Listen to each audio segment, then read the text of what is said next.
உலகத்தில் மிகவும் சக்ஸஸான பர்சனாலிட்டிஸை உத்து பாருங்க. பெரிய பிஸ்னஸ்மேன், ரெக்கார்ட் பிரேக் பண்ண அத்லெட்ஸ், பல கோடி மக்களை இன்ஸ்பயர் பண்ணுற லீடர்ஸ், இவங்க எல்லாருமே மற்றவங்களுக்காக ட்ரீம்ஸை தியாகம் பண்ணவங்க கிடையாது. அவங்க கோல்ஸையும் ஆம்பிஷன்ஸையும் மட்டுமே முன்னிலைப்படுத்தி பயணித்தவங்க. ஏன்னா அவங்களுக்கு ஒரு முக்கியமான உண்மை தெரியும்: நம்ம முன்னேறினாதான் மற்றவங்களையும் ஈஸியாக முன்னேற்ற முடியும். நம்மளே கஷ்டப்பட்டுட்டு இருந்தா கஷ்டப்படுற மற்றவங்களை எப்படி ஹெல்ப் பண்ண முடியும்? உண்மையான வெற்றி செல்ஃப் சாக்ரிஃபைஸ்லேருந்து வராது, செல்ஃப் மாஸ்டரியிலேருந்து தான் வருது. நாம் வளர்ந்து ப்ரூவ் பண்ணோம்னா நம்மளை பார்த்து 10 பேர் இன்ஸ்பயர் ஆகி அவங்களும் வளருவாங்க. அவங்கள பார்த்து இன்னும் 100 பேர் இன்ஸ்பயர் ஆகி அவங்களும் வளருவாங்க. இப்படி தான் நம்ம மீனிங்ஃபுல்லாக மற்றவங்கள ஹெல்ப் பண்ண முடியும். ஓகே, இப்போ இதெல்லாம் கேட்டது பிறகு ஒரு நிமிஷம் நல்லா யோசிச்சு பாருங்கள்.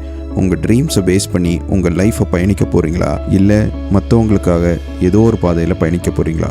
இனிமேல் நீங்கள் எடுக்கிற டெசிஷன்ஸ் உங்கள் ஃப்யூச்சருக்கு உதவுற மாதிரி எடுக்க போகிறீங்களா, இல்லை மற்றவங்க என்ன நினைப்பாங்கன்னு அவங்க எக்ஸ்பெக்டேஷன்ஸ்க்கு ஏற்றது மாதிரி